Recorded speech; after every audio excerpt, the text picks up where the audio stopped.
We're back, and today we're going to be talking about 10 years of marriage, 15 years being together. We just had our anniversary. Yeah. As we're filming this now, like our anniversary is going to come up, and then by the time you guys see this, we would have had our 10-year marriage anniversary, 15 years together. Yeah. We So we'll be in Hawaii. I just kidding. Yeah, I hope so. We'll see if No. one thing I'll say is like our marriage date lines up with the date that we started dating, that we became boyfriend and girlfriend, because we planned it out that way. We tried to get married on the same exact day. So we got together April 25th, 2010. Mm-hmm. And we got married April 24th, 2015. Yeah. It's been a long time. It's been a long time. It's been a long time, man. We've learned a lot together. We grew up together. We were 16, 17 years old when we got together. And we've shared a lot of our story with you guys so far. I'm sure there's so many more we can touch on, but Oh, yeah. I mean, 15 years, we can't recap it. Even as we plan of like, okay, what are we going to talk about? There's so many things we can say. And we're like, well, what matters? exactly. You know? What matters, what doesn't. That's why, like, I really encourage you guys, if you have questions, please ask them. Because sometimes we're over here like, what do the people want to know? And we're not just out here just trying to tell our story. It's like, Yeah. who for cares sure. about Yeah. that? You know, it's like, I don't care. You guys don't need to know our story unless it brings value to you Right. and it helps you Yeah. be able to navigate issues that you may be dealing with, whether you're married, whether you're single, whether, you know, whatever it is. Hopefully it's bringing some value to you. So Yeah. we're coming from that angle that, all right, if we're going to expose ourselves a little bit here Yeah. and we're going to make this public, at the very least, what did we learn from that process? Right. And what Yeah. can whoever's listening to this learn from that process? Yeah. So And I think just marriage in general, I mean, I think through every season of life, we've learned something. for sure. And we can sit here and talk about it. It's not easy. You know, sometimes we're like when he's editing this, I'm like, I don't want to listen to it again. Because then I'm like, I'm going to regret saying that because it feels very vulnerable to be here. I had a friend on Thursday ask me, he's like, don't you get nervous? And I'm like, yes, what? I'm exposing myself to the internet and I'm like crying all the time. But I'm like, you know what? It's if it changes one person, it's worth it to me. If it helps one person, one wife, one husband, one marriage, man, it was worth it. So And I think it will. I keep choosing to have faith that it will have For that sure. impact. You know, I think it does. And yeah, you know, we're getting the comments back. We're getting the feedback from people, and people were saying that you know, it's impacting or it's helpful. yeah, And I told her when we started this, you know, it's like we've been through 10 years of this, 15 years of this, and our normal now is so different from a lot of people that are our Yeah. age that haven't had kids yet, that Right. haven't been married 10 years, like, but it's our normal. So sometimes I feel like, oh, you get it, you know what I mean, right? But the truth is, not everybody gets it. Not everybody knows what I mean. Like, not Yeah. everybody knows the sacrifice that comes with those 10 years. yeah, Not everybody knows the problems and the resolutions that come with those 10 years. You know, like, we've been through all of this. yeah. And as I think about it, I'm just, yeah. Anyways, as You know we're what? As you think about it, what? as we're thinking about what to talk about today, what is it that we may know that is our normal now that some people, you know, are barely going through at this moment or have yet to go Yeah. through? So we started really young. We started at 21, and a lot of people are just starting. And so that's why it was also hard for us, because we had to do this on our own. I've already said this. We had to do this on our own, and a lot of our friends were not married and they were not having kids. So they were in a different headspace. And now they're getting married. Now they're having kids. And we're like, oh, geez. Yeah. We're just like, our oldest is 10, you know? And so I'm like, well, we've been at this for 10 years now. We've learned a thing or two. And I say that in a humble way. We're not here in a boastful way. Not like, at all. we got this figured out. We don't. We're still learning. Oh yeah. But we've learned so much, and we've come such a long way from who we were, that obviously we know what circles we're in and all of that. So we know in what areas we can bring value. And so here we are, you know, to try to bring value to these areas, if they're helpful, you know. So 100%. yeah. 100%. I think we can start by, you know, I know we've spoken about our story a lot in our younger years, but I think we can start by talking about those first 5 years before we got married. You know, we were just dating. Mind you, we're teenagers, 16 to 21, teenagers, young adults. And, you know, even in those 5 years, we ended up having some problems towards the end of it. I mean, we were literally broken up when we had Amaziah on the way. When we found out that Amaziah was our oldest son was on the way, we were broken up. Yeah. And there was very little chance that we were going to get back together after that. But boom, but the Lord works in mysterious ways. God was like, boom, you're having a baby. Yeah. And that brought us together. And but those first 5 years, there was one thing, because two things I'll say. Like, one, we're so different, but I think that's what we were attracted to in the beginning. And we loved about each other. Like, I loved that you were so outgoing, so funny and loud, and I feel like I was a little more like shy and reserved when I was younger. But when I met in a sense, it depends who I was with. But like, I was a little more quiet and a little bit, and I always felt like I was like, dude, I can't even get to your energy unless, obviously, when I was at that age, like, I was getting lit or whatever, and that's what brought that energy out of me. And the other thing is basically, like, if we could recap those years, I would say, like, at the core, it was that we were building a friendship, and that we had a friendship, and like, we were just amazing friends. And then we were together, we were dating, but like, we were friends. And I think that's been the foundation that has literally held us and carried us all the way up until today. I agree.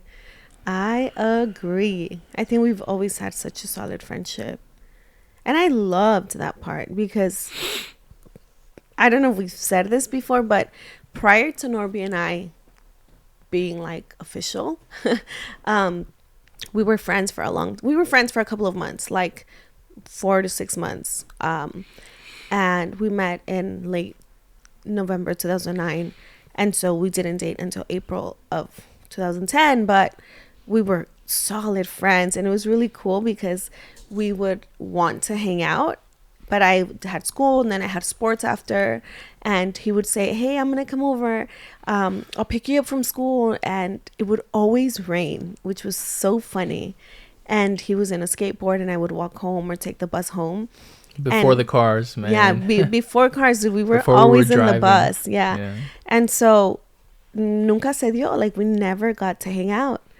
And I think that was wild. But through that time, like, we would be on the phone for hours and just, I don't even know, what would we talk about? Probably just like what our day went like. We spoke for hours though, day in, day out, nighttime, and we would be texting all day. And it was just, I mean, I love it when you think about it. I wonder now, it's been so long since then, and I don't know what the dating world is like now. And from what I hear from friends, I'm like, I feel like a lot of people skip that part. Like, let's just get to know each other. Let's just hang out. Let's just talk. Let's get to know each other without rushing anything. You know what I'm saying? And it's like, I feel like we had that. But because we were young. Because we had no rush of life. We had no responsibilities. We didn't feel, we didn't feel any type of rush, and we also didn't have the freedom to just get together when we wanted because we didn't drive. We were young, so we had still boundaries. Like, my mom was like, he is not sleeping over. You cannot be in the room by yourself. Like, all of that. So, shout out my mom. In hindsight, though, that was amazing because it was slow, you know, and we were just building a relationship, building a friendship. Before we actually started dating. And then when we did start dating, we didn't have a quiet moment for a long time, remember? Like, we remember the phone call, and it was the first time we're like, was that our first quiet moment? Because I feel like her and I were just like, always from talking. when we met, like we really enjoyed each other, and we were talking and just having a good time all the time. And we were just talking. Yeah, for hours. Literally for hours. And then there was like a year later after we had been hanging out, or maybe a year after we were dating. No, we were already dating. And then, but a year after we were dating, right? Like, we're on the phone, and we literally felt it get quiet. Like, she wasn't saying anything, I wasn't saying anything for like literally 5 seconds, 10 seconds at most. And we both were like, yo, is that the first time that we've ever had a quiet moment together? And I'm like, again, that goes to show, like, we were laughing about it, but I'm like, damn, that goes to show us, like, whoa, like, we've really been into each other over this whole last year. It was beautiful. You know what's crazy? Remember, we would always say, like, I think it was our 3rd year anniversary. First, when we had our 1st year anniversary, we were like, what, a year? Oh my gosh, that flew by. And then our 2nd year, we were like, that's crazy. And I remember we were like, if we go to 3 years, okay. And then on our 3rd year, we were like, 3 years is crazy. And then I jokingly said, like, imagine when we have 5 years. And we both at the same time looked at each other. We were like, nah. We're like, nah, that's too much. Like, I like you, but that's too much. We were kids, it was like, what? Like, nah. Yeah. Literally, we both said it at the same time. And, like, that like tells you so much about our friendship, because we were like on the same page. Like, we knew we liked each other. I think in a sense, I think in a sense, even though we're polar opposites, like, in a sense, I'm the girl version of you, maybe, of just like how do I say it? Like, without being like, I think we're both really cool, and there's no expectation, you know, like, we don't expect things from people. We like love people well, I think, and we're not like boastful. No, you know? At the core, we have a lot of similarities in the sense of like our morals, our beliefs, character, and, you know, respect. And we've always been respectful. But the way that we are is very different. You're like, our likings are very different. The things we like are different. The music we like you like sweets. I like citrus. Yeah, it's all different. All that is different. Yeah. But at the core, we have the same beliefs, and we want the same things. The same foundation, So that's also another thing that I think has made our relationship really strong. Yeah. That was I think the core to our marriage. I think when we realized, wait, we have the same foundation, we have the same morals, we had the same goals for the kids, you know, because. But yeah, those 5 years, I mean, they were amazing. And, you know, we were just dating, and there was a lot of freedom because we were so young and we didn't have any responsibilities. So there was just a lot of freedom, and we were just having fun, you know. Do you remember? I remember one time I told you, like, dude, you're my best friend. It's just like, the only difference is like, I get to kiss you. Yeah. Do you remember? Yeah, I think I do remember that. This is so dope. Yeah. When we would hang out, I would be doing homework outside when we lived at Bonnie's. Remember? And I would be doing homework, and he would just come and hang out with me, and would be chilling, and like, it was really cool. And I was like, dude, you're my best friend. Like, why do you have to leave? And they were like, except I get to kiss you. Like, and I thought that was really beautiful. We really grew up together. Like that. We for sure grew up together. We grew up together, which is amazing. It's dope. I love that. Do you remember the first time you said I love you? Yeah, I remember. So I was the first one to say I love you. And I remember when I said it, I felt like I didn't get the response I wanted. But why? But how did you feel? I think you just enjoyed me. Like my presence. Yeah. I don't know, my friendship. I said it early. I felt like I said it early. But why did you say it? Because I don't think, was your I love you romantic, or it was just like. Nah, it wasn't romantic. It was more like, it wasn't even like, it wasn't deep enough for me to be like, I love you. It was like months in. It was like 3 months in, I remember. Yeah, it was so early. Yeah. It wasn't like a deep I love you, but it was like I really love this. Right. You know, I really love this with you. Yeah. And like, I'm having a great time. Aww. That's how it felt. I feel like we're at the stairs again. Yeah. Yeah, I can see it. I remember that moment. And she was kind of like, give me a hug. I just hugged him. I was like, Yeah, I was like, oh shoot, why'd I say that? Yeah. But we were just talking about that. I'm like, when you're young and you have this little young love and you're like 15 and on the phone, you're like, oh my gosh, I love you forever and ever. And we're going to get married and have all these kids. Remember, like, we all had those moments. We both went through that. Like, we dated other people before we dated each other, and we said that. And yeah, I think we both had the same mindset where it's like, I'm not going to do that dumb. And it's so funny because we never spoke about that. Like, that's why when we were both like 5 years and we're like, nah, but I remember like always having sober-minded thoughts in a sense with you of like, if it gets there, it gets there. Like, I never fantasized anything with you we never entertained marriage or nothing. No. We weren't, I mean, dude, we were so young. Like, I know, but I'm saying like other times, like I had boyfriends that were like, oh, and I was like, oh, yeah. The good thing is that we had that amazing friendship as a foundation. Like, I love that we had that. But then if you fast forward to 21 years old, at this point, you and I were broken up. If you guys watch, I think it's our testimony. Mm-hmm. If you guys watch our testimony video, and we've mentioned it multiple times at this point, we were broken up at 21 years old.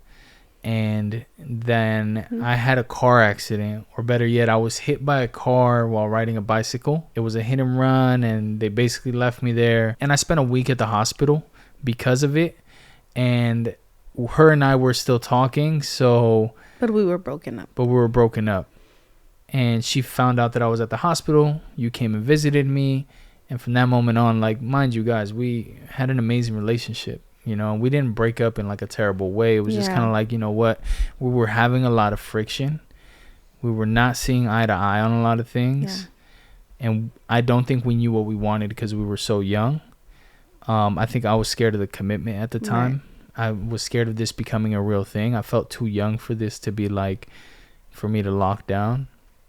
And I think you wanted something real. And you were like, I'm not. No, we broke up because you were no longer walking with the Lord. For sure.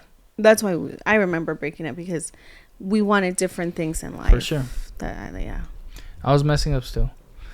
I was falling back into. So I knew what I wanted. Yeah. And I think you were not there in the mindset. And I was okay with that, So that's why when we did end up breaking up, it was still like cool, because we're like, hey, like there's still love. It's just we have different mindsets, and different things we wanted to do at that point. We were drifting apart a little bit. Yeah. Because of how different we were and the different things that we wanted. Right. Like, we were starting to drift apart a little bit. And that accident happening and you coming to spend time with me and caring for me and taking care of me, or just being there for support while I was in the hospital, that started to, we started to, all of a sudden, next thing you knew, like, we were kind of back in a relationship, but not during that week, obviously. Yeah. I remember you got hit, and so he gets hit. I'm like texting him all day long. He doesn't answer. I'm like, okay. In my mind, I was like, if he doesn't want to talk to me, that's fine, but at least be like, yo, I'm good. I remember sending a text being like, hey, are you good? And then I also remember I had a missed phone call from a number, and I didn't answer because I didn't know. And then later on in the night, I saw that they left me a voice message, and it was a nurse or something. It was from the hospital. And they were saying like, hey, if I'm a family member, because that was one of the last numbers on your phone. So yeah, I had called his mom. I texted her. I said, look, I don't want to worry you, but I just want to make sure he's good. And then she was like, she texts back and she said, don't worry, he's fine. He's just about to undergo emergency surgery. I'm like, what? That he is not fine. And I said, okay, what hospitals he at? Immediately just got there. And then we waited for you to be out. So we're just in the room waiting for you. But I had to play a cool too for your parents, because obviously I was worried, but I was like, he's fine. And I remember just praying for you. And then you come in, But immediately, like, for me, there was no barrier of like, oh, we're broken up. No, it was just like, oh my gosh, like, how can I help you? Immediately. There was nothing like, you're not my boyfriend. No, I remember we were just happy to see you. I think even you were just like, thank you for being here. And I'm like, of course. What do you mean? You know? And so I didn't consider it that we were back together. Nothing like. So for a long time I joked because I helped you in the hospital, and then we found out, you know, I was pregnant. But for a long time I joked with him, and I was like, well, technically you and I are not together because you didn't ask me to be your girlfriend again. We just got married.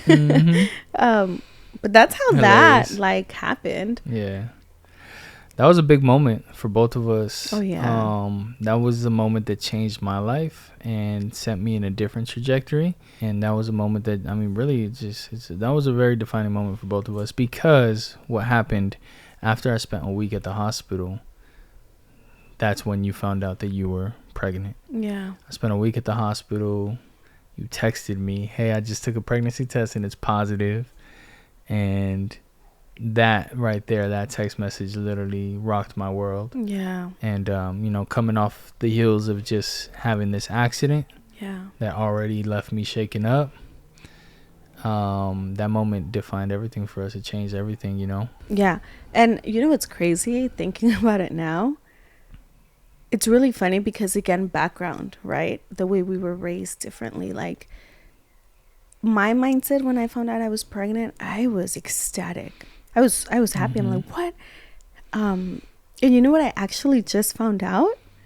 This is so funny. I was talking to my mom last week, and we were talking about that season of our lives, because her and I were not on talking terms, which had never ever happened. We were talking, I'm like, Mom, I'm sorry at the way I just told you. I was just like, oh, well, your boyfriend's moving in, well, I'm moving out because I'm pregnant. And we talked about that, and I said, I'm sorry you had to find out in that rough way. I just showed you the ultrasound. She's like, I already knew. I'm like, how? She said, because I found a pregnancy test on the trash. No. And I was like, what? Really? And I was like, it makes sense, because I remember just checking and texting you, and I just threw it. I know. I'm like, I'm so dumb. What? That's how you know I was so young. And I was like, what? Oh my gosh. And she just told me, I was like, oh my gosh. Yeah. She never told us that. I never She knew never that. told us that. Yeah. That's crazy. Yeah. That's how my mom is. She would know a bunch of things, and she would just like, I was just waiting for you to tell me. I already knew. And I was like, Mom, why? Why would you do that? You know? Remember, I took a long time to tell my parents that we were having a kid. I was so nervous. We didn't tell your parents, so I was like, what? Like 4 or 5 months pregnant. But I was so thin. You were like, you couldn't 5 for even sure. tell. Yeah. Yeah, you couldn't tell. Yeah, by the time like I was gonna tell him, it was getting to the point where it's like, yo, you gotta tell him, because I'm wearing bigger shirts now. Like, you were like, you gotta tell him now, but I was so nervous to tell him. And I mean, like you said, different backgrounds, you know, like I'm not sure if you finished your thought on that, but different backgrounds in a sense, because me finding out that there was a baby on the way, like it rocked my world. And I would say that for a small moment, the way that I felt when I found out that we were having a kid was like, dang it, I have to put everything to the side now. Like, you know, it's funny to me, but I remember literally Google searching if I'm 21 years old and I'm having and I'm gonna have my first son, like, am I still gonna be able to pursue my dreams? Like, literally such a naive dumb Google search, but like I literally thought I didn't have an example of anybody else who had a kid at that age, or even anyone to say, hey, you're gonna be good. Yeah.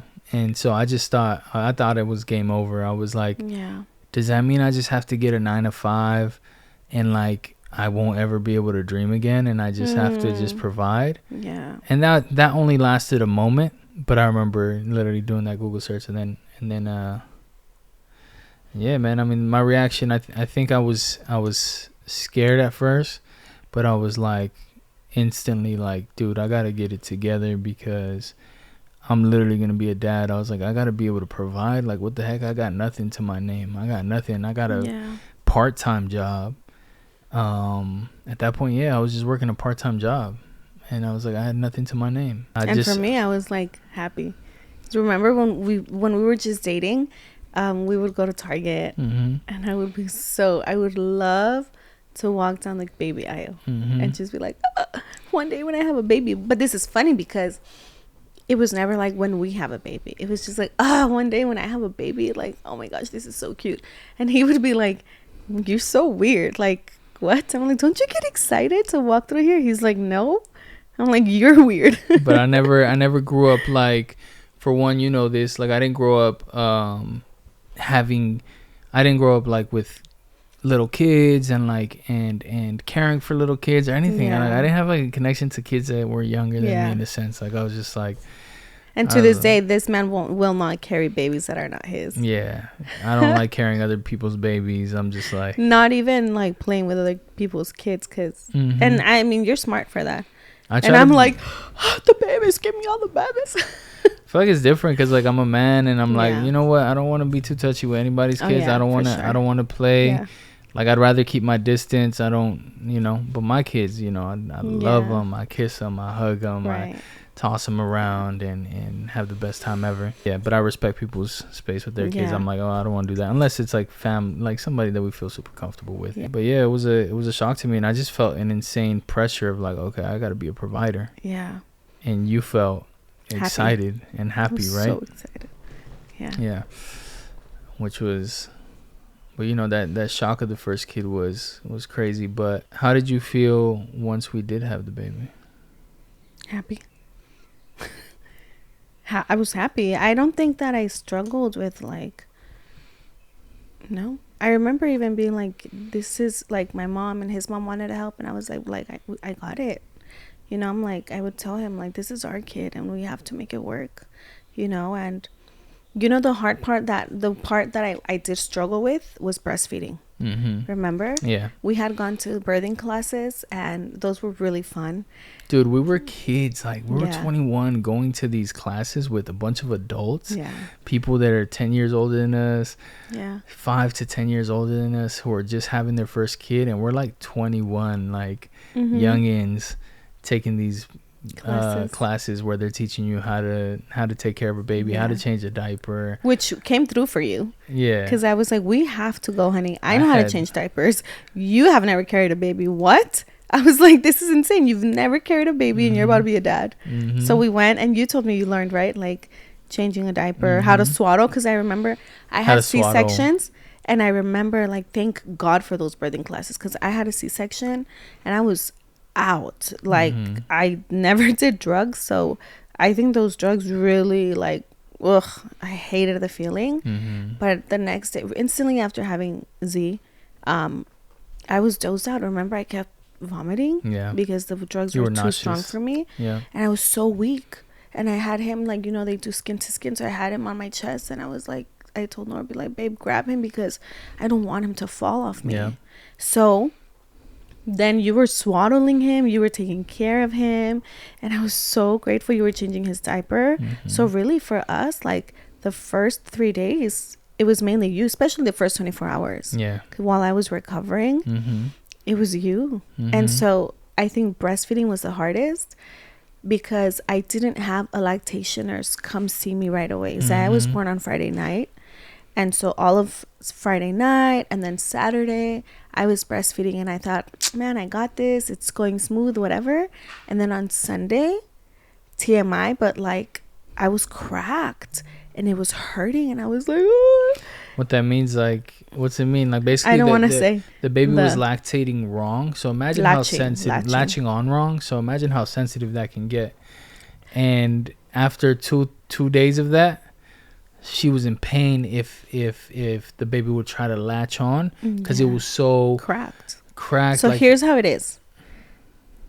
You, unless you've ever breastfed before, you're producing milk, and so when your milk is producing, if you don't release it, it starts hurting.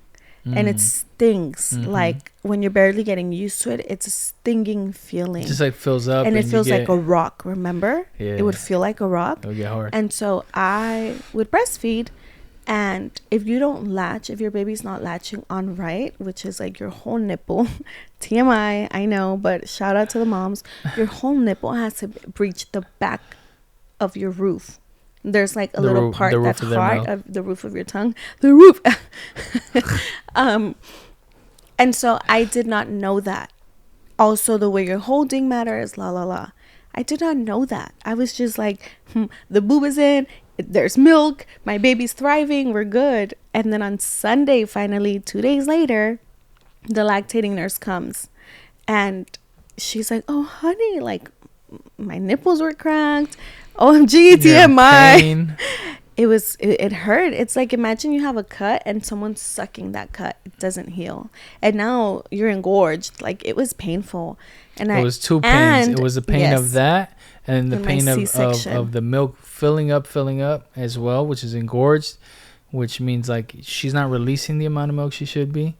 And now it hurts to put the baby on there, and you got a big old cut from your C-section, and you're recovering from all this, and you're trying to figure it out. Yeah, that was intense. She wanted to give up. At some point, she was like, I can't. She's like, I can't. Like, once we were already home. Because I had C-section. I was there for 3 days. Yeah. And then the nurse, I remember being like... I think I remember you telling the nurse, like, dude, I can't. Like, no, I was like, can I just bring you home with me? Because when she would help me, she would literally grab my boob and be like, this is so funny. Oh my gosh. I never thought I'd be on the internet telling people this. For real. But she would grab my whole boob and she was like, okay, when he opens his mouth, boom. And I was like, my baby. She's like, he's not going to suffocate. I promise you, he's fine. But it worked. And then she taught me how to like cradle him and stuff. She was like hold him the football way. And it was really crazy to learn it, right? I was like, can I take you home? Because if you're not here, I don't know how to do it. So she taught Norby, and then you were like my saving grace at home, because I was like, I can't, it hurts. And I remember you championing me. You were like, you got this, babe. You got this. It's worth it. And I remember being like, you don't get it. It hurts. I was like, hold my hand. I'm going to squeeze you so you can see. And I remember squeezing you. You were like, oh, I'm like, you see? And you're not even sitting here. But he championed me all the way through, which I will forever be grateful for, because breastfeeding has been hands down the best experience of my life. Yeah. Where I told Norby, I want another baby. I'm like, I just want to breastfeed and do skin to skin. I'm like, I can't do that with other people's. I can hold your kid, but I want to just like do skin to skin and breastfeed again.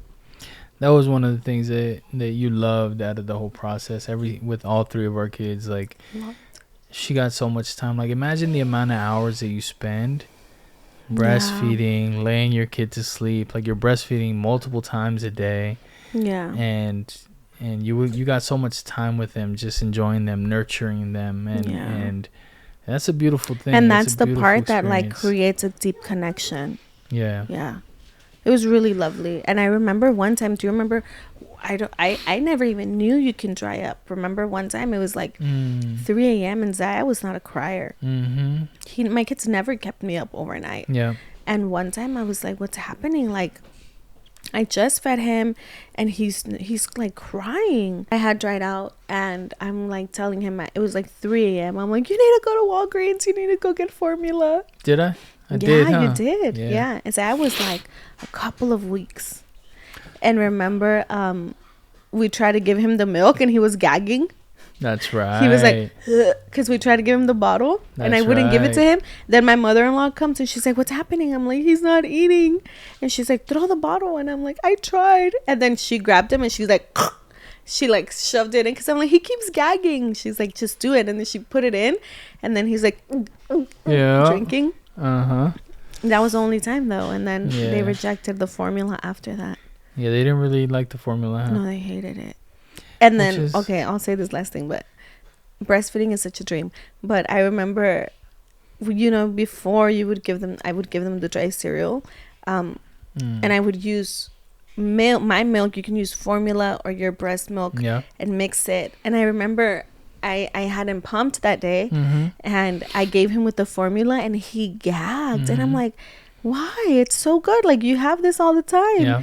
And I tried it and I gagged. Like I was like, this tastes like penny. Disgusting. Yeah.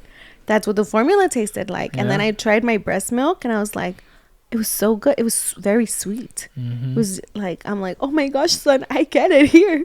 Never ever give them formula again, which was so funny. Dude, they call breast milk liquid gold. Liquid it's like, gold, dude, yeah. come on, it's natural coming from the mom. Yeah. It's like the healthiest thing you can do for your kid, and it's a beautiful experience. So Yeah. like, I'm glad that you stuck it through. I remember thank there you was for that. there was a moment where I felt like I was like, damn, I don't know if I could push you anymore, but I was like, but I'm glad I continue to push you. Yeah. And So I'm now I glad that push you my friends. Yeah, good though. I think it's one of the best things. Like Yeah. it's undervalued, and it's like, yo, just give it a shot and stick it through, because it's gonna be worthwhile for your kid. I believe that. Yeah. Mind you, I'm not a doctor. I don't know any of the. I can't sit up here and tell you the stats of how that compares to formula, but my assumption is, we're designed that way by God. So it's like the absolute best thing you can do is breastfeed your kid, and it's a beautiful And more thing. than that, like, it creates a nurture, and your child. I think this is kind of like a little bit of a touchy subject, because I know everybody can't breastfeed. Yeah. And I know that there's working moms, and I know that you want to and you can't. I know that, and I respect that, but I think sometimes we don't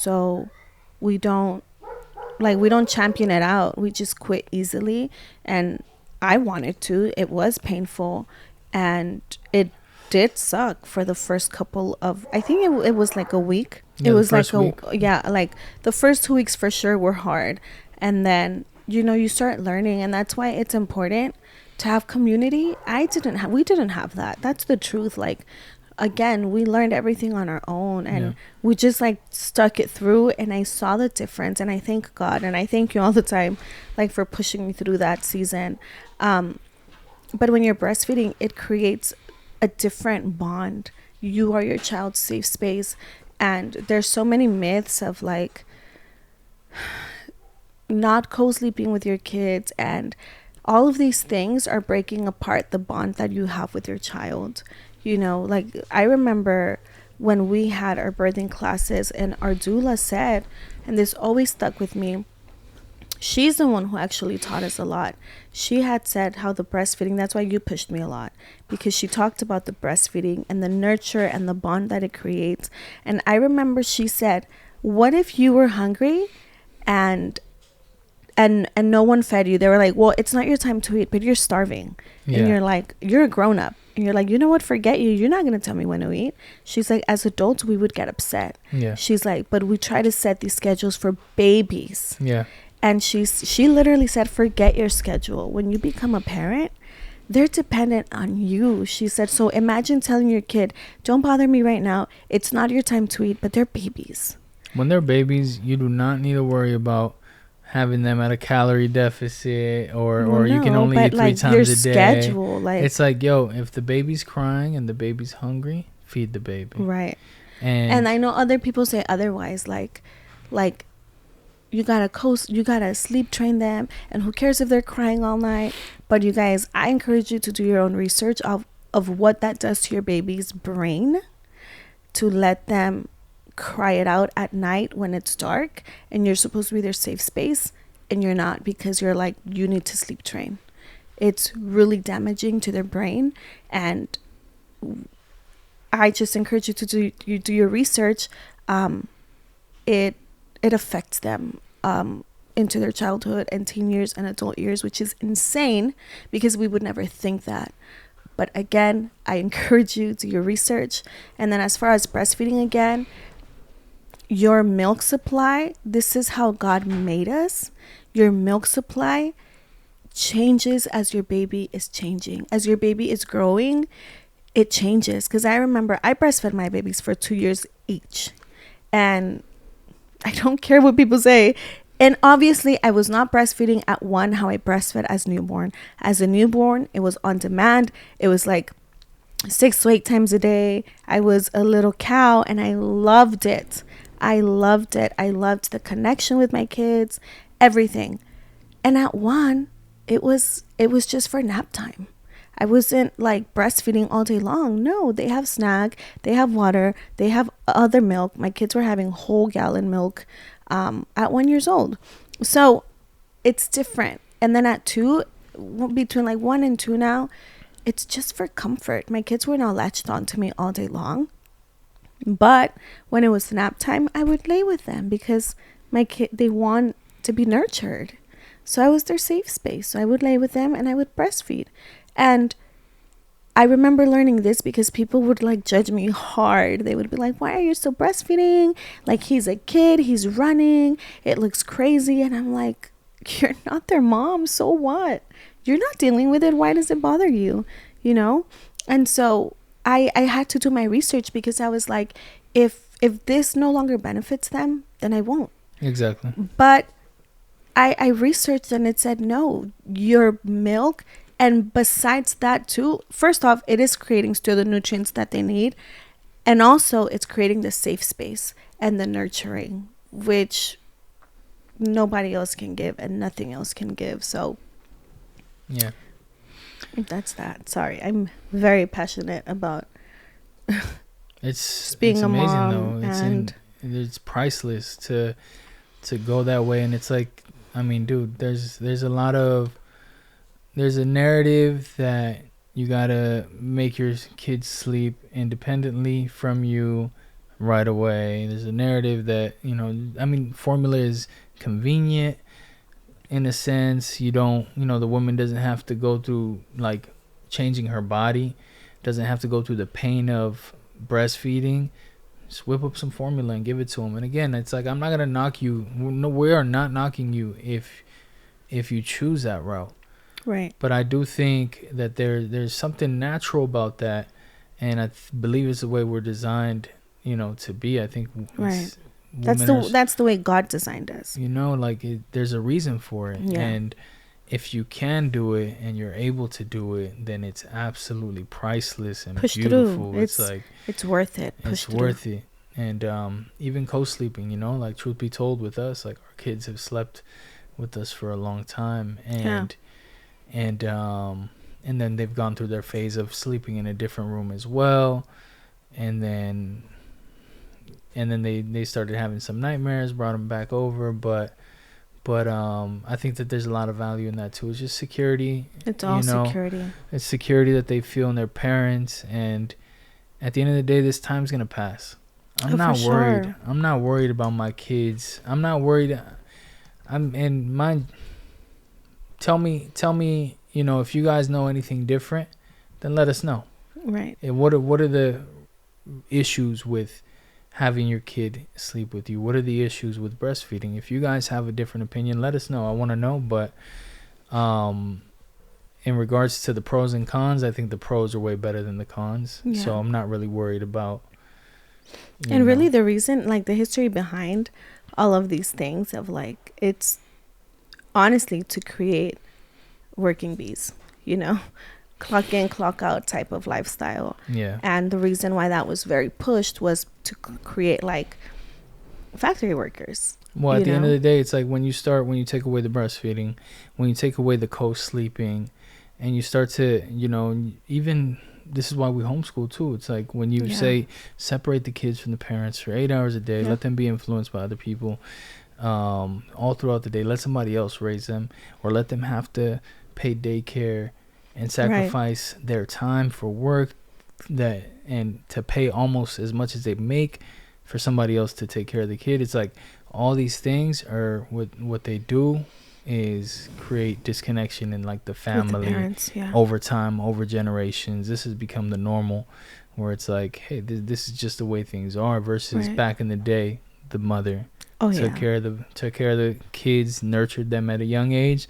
The father came in as a role model and helped raise them into men, and you know, and then you just raise good, valuable men and women who contribute to society, you know, in a positive way. Right. Not to say that if, you know, you do it the other way, that you don't create that. You can absolutely can. Right. But all these little things I think matter in the sense of, the family dynamic is just important to us. You know, that and family connection is important. And it's with reason. And there's a lot of things that attack that. Yeah, there's a lot of things that attack, you know, that family structure, that family foundation that once existed. Right. Yeah. And it's really crazy because, you know, obviously we're on the same page. But this was one thing that I realized for us, because though we're complete opposites, this was the thing that grounded us together and that brought us closer together. Because I remember, like, before, honestly, we're so different. Like, We're very type of different. dessert, he likes a different dessert. Type of fun, he has a different type of fun. Type of free time, he likes to watch movies, and I'm like, give me a book, and everybody Literally. leave me alone. Like, it's very different. And I was like, if we want to go out, he's like, do you want to do this? And I'm like, no. And I'm like, do you want to do this? And he's like, no. Do you want to eat this? No. No. It's so different. Do you want to go get cookies? Do you want to get ice cream? You're like, no. But I'll go with you, you know? But and I was like, Lord, like, we are so different. And it was hard for me because, again, I thought I had a different expectation, right? That was unrealistic. It was very selfish. And I remember one time we were taking the kids for a walk and we were having a solid conversation about homeschooling and kind of the way we want to raise the kids and why we do things the way that we do. And I realized, I felt like it was from the Lord. Like, you guys have the same foundation of, like, we both want to raise godly children. We both believe in the same God. We both have the same morals, the same values. And I'm like, I would not trade this for anything. Yeah. Go have the ice cream that you want, the type of dessert that you want. I would rather us be different in that way, but our values are the same. Yeah. And I think when I got to understand that, because I can only speak for myself, then I realized, there's greater value than what the surface, like what the eye can see. I realized that, and I think that's when I started maturing. This was like 2020 time, and I was like, okay, we don't have to be the same. And then even telling the Lord, like, okay, well, if I'm the problem, Lord, please reveal it to me so that I can change it, right? But again, it was just surrendering, like, my selfishness of the way that I thought you needed to love me. Shout out to you for being patient with me. I love you. Yeah, we're so different, guys. I mean, she's just naturally emotional. I'm a girl. As you can tell, she cries every podcast. Yeah. And I'm not very emotional, you know. I really am not very emotional. I'm very logical. I'm very logical, and I don't tap into my emotions too much. I think you help me understand my emotions, because a lot of times I would feel things and I didn't know what I was feeling, or I didn't know why I was feeling. Yeah. And you were like, you have to figure out why you feel that way. You need to figure out, or be able to express. You need to be able to express. Communicate. You need to be able to put into words. Yeah. Because like, I didn't know. You feel angry. Say, hey, I feel angry right now because of this. Because I'd be angry at you and I didn't know how to talk about it. And I was just like, no, nothing. Like, I don't know. Like, it's fine. Like, that was how it was when I was younger. I didn't know how to put into words. This is what I'm feeling and this is why. And I would be like, well, you're mad and we have to have a conversation about it. You'd be like, what's wrong? And I'm just like, nothing. It's cool. Like, that was my... Yeah. That's all I knew how to do. Yeah. I'd be like, nothing. It's cool. And just rub it off. And imagine if I continue to go through life that way. Damn, that's stressful. You know, it's so important to learn how to communicate. It's so important to know what's going on with yourself. Like, you're gonna be carrying a heavy load if you don't know how to if you don't know how to talk about it. And it's important because one thing leads to another. It's like a domino effect. If you just brush everything off, nothing, it's fine, whatever, you're mad, you go into the next thing mad, and now the other person is feeling your anger, and then anger turns into resentment, and resentment turns into bitterness, and now you're an angry, bitter person. Then you start becoming judgmental, and then you're just like not fun to be around, and you're like, I don't know why I'm like this, because you didn't express. That's why. Crazy. That's why, because you didn't say in that moment, hey, the way you made me feel hurt me, or you made me feel dumb, or you made me feel unloved. And because we have such a big pride that we don't want people to think, you made me feel unloved, you made me feel judged, you made me feel dumb. Guys, and this was one thing that I learned. Pastor said one time, women, we don't know how to read your mind. That's it. He said, what you think he should already know, I promise you he doesn't know that. He's probably thinking like, I wonder what she made for dinner. And you're here all angry because you're like, he didn't call me, he didn't text me, and he needs to know what he did was wrong. But we're not even saying it. And this guy comes through the door and he's like, hi, honey, what you make for dinner? You're like, oh, what did I make for dinner? How selfish. And we create these scenarios in our head that are not even like, yeah, bro, have a conversation, you know? And that I had to learn that because why I cry a lot, you guys, was because I went through that season of the anger, the bitterness, all of that. And I stopped crying. And I remember the first time I was losing my empathy because I was getting bitter. Yeah. And I'm like a very empathetic person. And people would always laugh. I'm like, oh, she's crying. So that was embarrassing for me. I was like, oh my gosh, why do I always have to cry? She's always been a crier. Yeah, because I could feel. I could feel. And so when I stopped crying, I was really bitter in my heart. And I remember like things that used to make me cry no longer were making me cry. And I'm like, whoa, God, what's happening? Like I could feel it. Or one time where I had a judgmental thought over someone and I was like, whoa, that felt like very left field. I'm like, whoa, where did that come from? I'm not like that. And so I started asking the Lord, what's in my heart? What is happening? And then the Lord started saying like, hey, remember all of this resentment, all this unforgiveness you don't want to surrender? It's causing you to be bitter.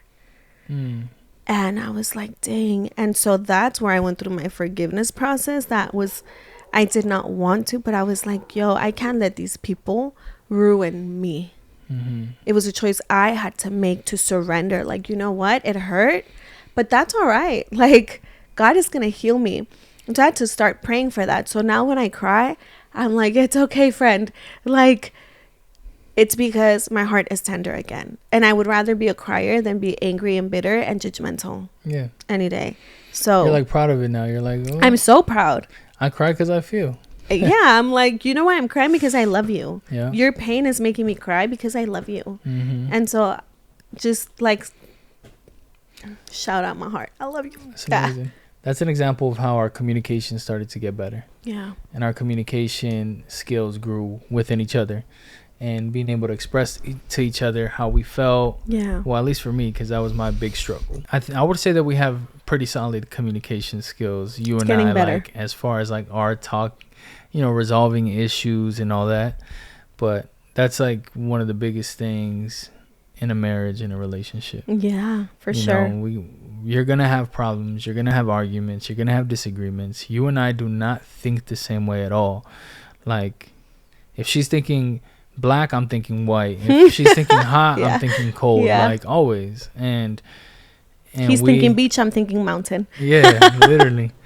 And then next day I'm like, okay, mountain, and she's like, nah, beach. I'm like, you want to do this? It's fine. I'm like, yo. But I don't know. We've learned each other, and we've learned to just kind of work with the way that we are, and I don't know. I think we do a solid job at communicating. Yeah. And we're still like, I'm still learning because I am very like sensitive, I guess. And it's not about everyone. I am like that when it comes to my husband. It could be anybody on earth and be like, yo, you need to work at this. And I'm like, cool, thanks for letting me know. But when my husband tells me, I'm like, what I heard is like, you're not good enough in this. And I'm like, what? Like, could he tell me kinder? Like, and he's very like, straight up, like the way we just communicate is so different. And that's why I'm sharing that, because we're still working on that. Yeah. Like, he talks very like, like, I'm very direct. Very direct. Sometimes I get like, she told me this earlier when we started filming. She's like, don't talk like that though. But like sometimes I get in my zone where I don't know, and I really don't mean it in a way where I'm trying to be mean or anything. And you know this, and you've observed it, but still it doesn't come off right. So, and I'm like, it's not what you say, it's how you say it. I'll get like bold and direct and be like, well, why? I don't even know how to do it. But and it's so funny because I'm like, I literally had to sit with this like 2 weeks ago, and I was like crying, right? Remember? Yeah. I was crying and I was like, are you trying to fight with me right now or not? He's like, I'm not trying to fight with you. I'm like, so then why are you bobbing like this? Because to me, this is like, you're trying to fight. So I'm going to fight. If you want to fight, I'm going to fight. And to me, I was really like, what? Yeah. Like, how am I trying to fight? Like, I'm trying to. You see, like, he's doing it right now. He's doing it right now. I'm like, how am I trying to fight? I'm just trying to talk to he's you. He's like, what's up, big dog? I'm not trying to fight. And I'm like, are you sure? And then you get defensive. And I'm like, if you're trying to fight, we can fight, my boy. We can fight. Are you trying to have a conversation though? Because we can go that route too. And so I had to sit with him, and I remember I was like, I need space right now. And also, you guys, I'm doing this because I want to show the boys, like, my kids can get angry, and also they're very passionate. So I'm like, you don't need to be angry. Like, just tell your brother, hey, you're not being kind to me right now, but don't get angry. So I'm trying to teach them that. So that time we had this, it was a talk. It was not even an argument, but I'm like, I feel like you're trying to fight. And he's like, I'm not. And I had to remove myself. I went to the room and I was crying, and I'm like, what is wrong? Why am I being so like sensitive? Emotional? Also, like, my cycle was coming. that you know, and that affects it a lot. Yeah. And I sat with it, and I had to kind of do some soul searching. And I was like, okay, I know why this affects me. Like, my mom used to scream at me this way, and I felt really dumb, you know?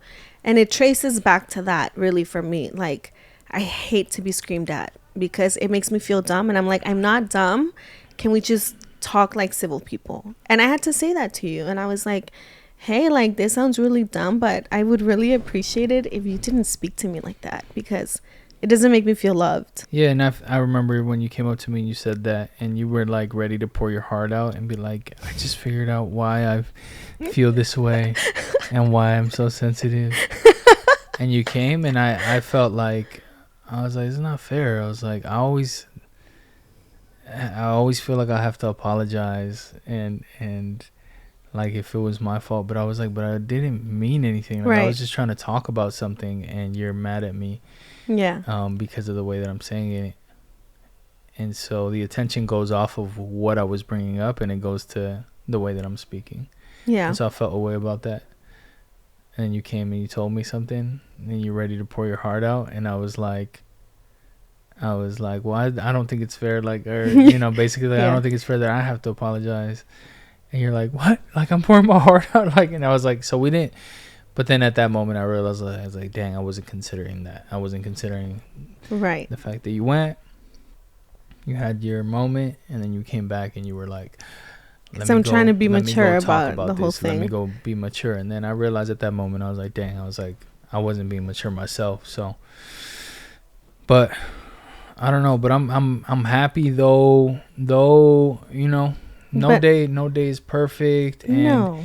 And you and I will still have disagreements. And one thing I am proud of is that we have conversations every day. And we apologize to each other every day. Even when it feels like, ugh.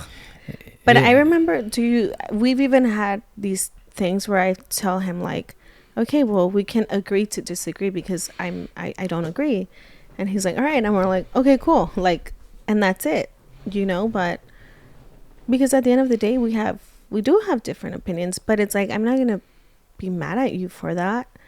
And sometimes, and then there's different ways we do things. Like, the way that we communicate is different too. And I feel, because it's important for me to know how to, otherwise I release in anger, and I don't want to be that person. I don't want to release in anger to you or my kids, because if other people make me angry, or if I'm holding on to something because I feel a lot, it turns into anger.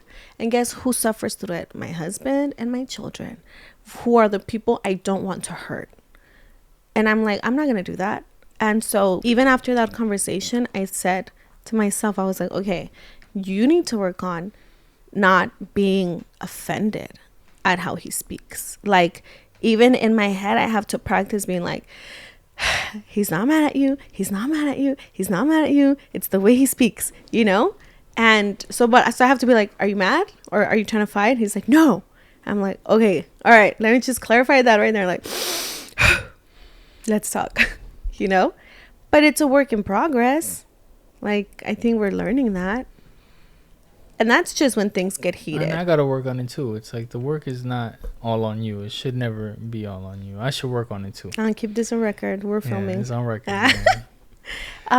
No, but that's like in the heat of the moment, really. Yeah. But other than that, I think like learning to communicate, which I'm so grateful for. I'm grateful for it because sometimes I talk to people, whether it be friends or just people I know, and I see the way that the communication is in their relationship, and I'm like, oh dang, like I'm like, you and I came a long way, you know, with the fact that we can have healthy communication, the fact that we can resolve all our issues, the fact that we don't go to sleep mad at each other, we don't have an argument and then never talk about it again, and then have another one and never talk about it again. No, every single time that you and I have a disagreement or an argument, whatever you want to call it, we're gonna talk about it. And if ever I did something wrong that affected you, if I hurt your feelings, if I made, or vice versa, and we know that we're in the wrong, and we know that we were, you know, being too emotional or you know, pulling, you know, or just having strong opinions and not considering each other, then you and I do pretty well about always coming back and apologizing to each other. So I'm proud of that. Again, because I'm proud of that too. I look around and I'm like, dang, there's some people, you know. Yeah. We don't disrespect each other. No. We're not cussing each other out. Those are boundaries that we've set, though. Those are boundaries, I think. Yeah. I think I've been like, I mean, you have said it to me and I've said it to you, where I'm like, you're not going to speak to me like that. And you've said that to me too. Like, you're not going to speak to me like that. Mm-hmm. And I'm like, all right. And I love it. Found out she liked it. I was like, oh, yeah. Okay. When he was like, I'm tired of your attitude, I was like, all right, my love. Thanks for letting me know. That's hilarious. That was funny. But yeah, for sure, setting those boundaries. And I think, again, I go back to the communication part, because even communicating small things of, like I've said to him, hey, I don't like hanging out with certain people. Like, I can't do that. It doesn't, I can't do it, you know, and respectfully saying that to him, and he respectfully makes that work for me, you know. Or there's been times where we have to, what's the word? Like commit in a way, you know, and vice versa. Like, I think for us, we used to hate the word double date. We're like, don't call it a double date and we'll be there. Mm-hmm. It's not a double date. We're hanging out, you know? But it was that, like, I think it was costly for both of us. Like, hey, my friends want to have coffee, and he's like, hey, my friends want to hang out, and I'm like, and we're both like, this is gonna be so awkward, you know. But we had to learn that was a muscle we had to build too, because we're like, yo, people want to build friendship with us, and we're kind of like hanging out with each other's friends. Yeah, and that has been so beautiful. That has been so beautiful for both of us. It's been amazing. For both of us. And again, it goes back to the conversation of like, and you know, each one of us is like encouraging each other sometimes. So so many lessons, guys. We cannot get through everything. This could be a 10 episode series right here. Oh my gosh, yes. Talking about just marriage and the issues that come up, the challenges with motherhood, fatherhood, everything. It's like, it gets deep. So if you're not in it yet, like, you know, your moment will come, your time will come. And the good thing is you're listening to this, and I hope you're learning so that you're ready for that time. And if you're in it, like, we get it. We've been there, you know. Sometimes it gets tough and you're like, I don't know if this is going to work. I don't know if this person I'm with is the right person. Like, why? You know, there's a lot of things that we don't see eye to eye on. There's a lot of things we don't agree with. We keep arguing. We keep fighting.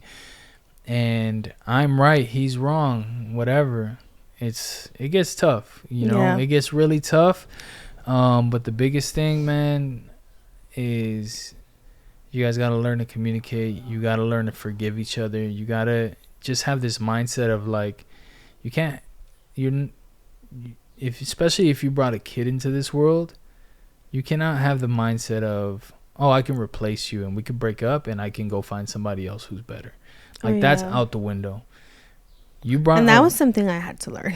You brought a kid into this world. Like, listen, we're raising this kid. Yeah. And of course, I hope that you brought a kid into this world with a healthy partner. Every situation is different. I'm sure it can get tough out there too, man. Yeah. Like sometimes you may be in a relationship where it's like maybe it is better that you have to get out. But if you bring a child into this world, I mean, the goal should be to be able to raise this kid and to figure out this relationship. But that's why relationships are so... I think just marriage in general. I think... if you marry a person, that's like... you marry a person... because the truth is, life is going to get hard. Yeah. Marriage is going to get hard. And eventually these little quirks are annoying. We've heard it a lot. Like, oh, I loved him because he was so funny. And now you're like annoyed. Like, you're so annoying. And it's like, you know, like we have to learn to live through these things. And I think respect the personality of the other person. Because I feel like maybe you could get annoyed at me sometimes too when you're like high stress and I'm over here like dancing and singing. And I'm like... yeah, sometimes when I'm like super high stress, but that goes the same with you and me too. Like, yeah, you do the same thing because sometimes you're super stressed and I'm like, ooh, just like, left the gym, I'm chilling, like I feel good, and then you're like, that's too much for me. Yeah, I do tell them, I'm like, guys, this is not working for me. This is too much for me. Gotta go bye. Yeah, but yeah, I mean, once you're married, it's like. You just have to find a way to make it work. You just have to have the mindset of, hey, we're together and we're going to figure this out. You need a moment, take a moment. Right. I need a moment, I'm going to take a moment. But regardless of, we are a team and we're going to work together to figure this out. Exactly. It's the absolute healthiest thing you can do. Yeah. Just have that mindset. Like, it's going to get hard. That it's not working out, but it's fine. Yeah. It's not broken. It's not. It's not working out right now, but it's not broken. And I would say, like, I always tell my girls, surrender every day. I heard this thing. This was like a marriage tip someone got. It said the first to the cross wins. And what does that mean? In marriage, it's going to go hard. Every single person who has been married, the most beautiful couple you've ever seen, has gone through it, but they figured it out. And so in marriage, the first to the cross wins.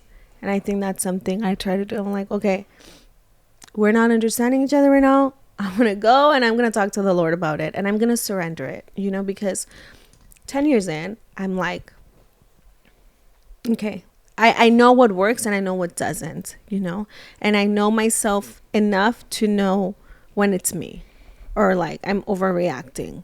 And I have to go surrender that. And also because then it's like, okay, Lord, I don't want to hold pride of like thinking it's my way or the highway or I'm the only one that's right. So it's humbling. It's humbling to surrender. I think that's why it's hard, you know, in marriage. I think that's why it's hard because surrendering takes humility. Mm-hmm. Surrendering means it doesn't mean you win this argument. It means, you know what? All right, that's fine. That's how you feel. That's fine. And if I feel still a type of way, I'm going to go give it to the Lord. Mm-hmm. And that takes humility, like to say, okay, I wasn't right. And we didn't end up how I wanted it to end up.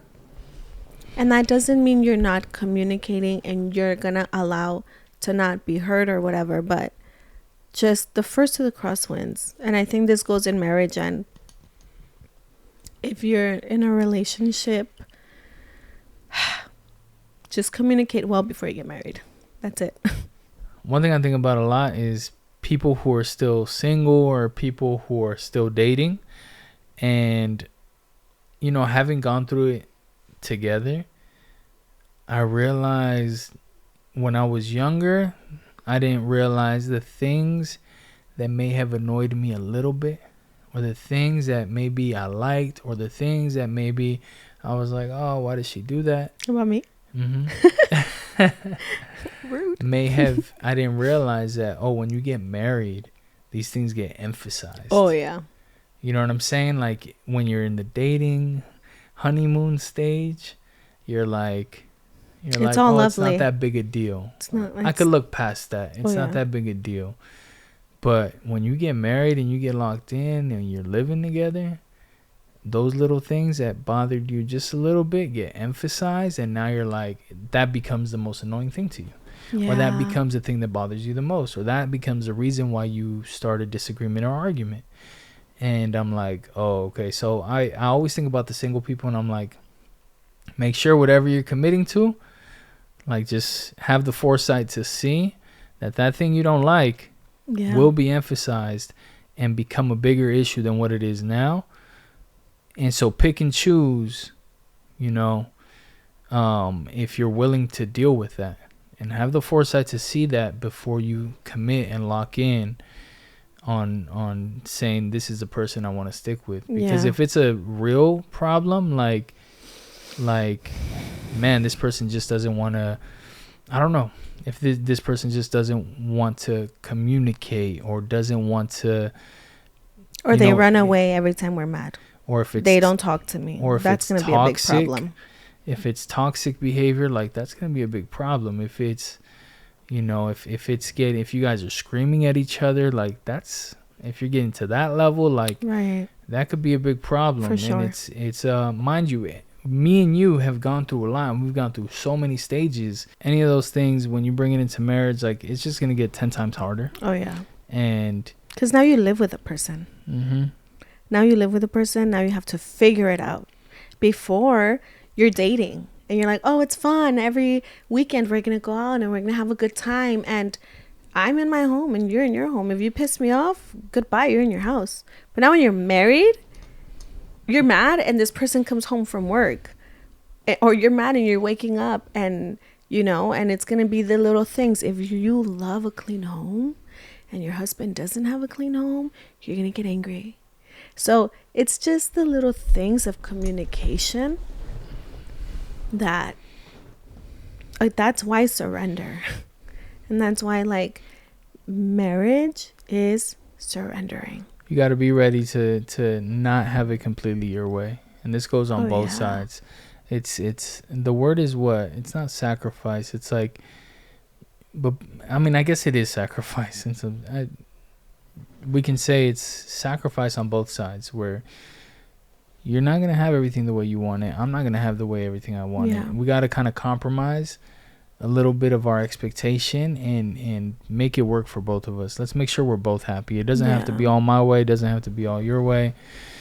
And you got to come to that understanding fairly quick so that you guys can kind of have some smooth sailing. For sure. And I think, like, before marriage, you have to ask yourself, you have to be really honest about, you have to know yourself to know what you want in a partner, and don't settle. This goes for men and women, because we think, oh my gosh, they give me butterflies, but that's going to go away. At some point, that's going to go away. And butterflies are not going to sustain your love. Butterflies are not going to sustain your marriage. It's going to be maturity. And it's going to be compromise and commitment. More than compromise, is I'm committed to you. So if you don't like this, I love you. How can I help you?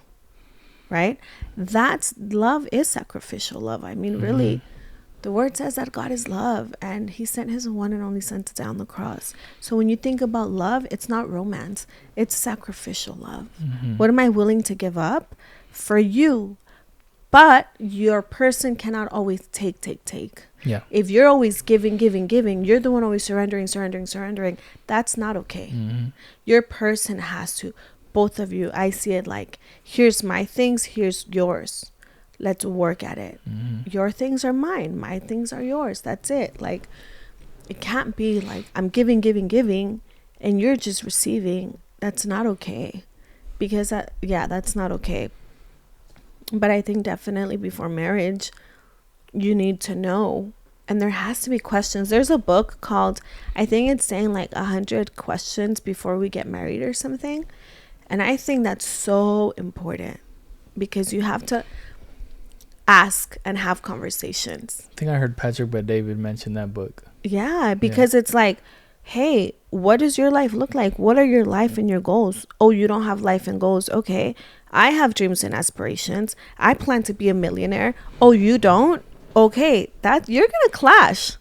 You're like, this is what happened with us. My man is an entrepreneur. And I was like, just work a 9 to 5 and we can have the weekends empty and we can like she wanted live together and love each other.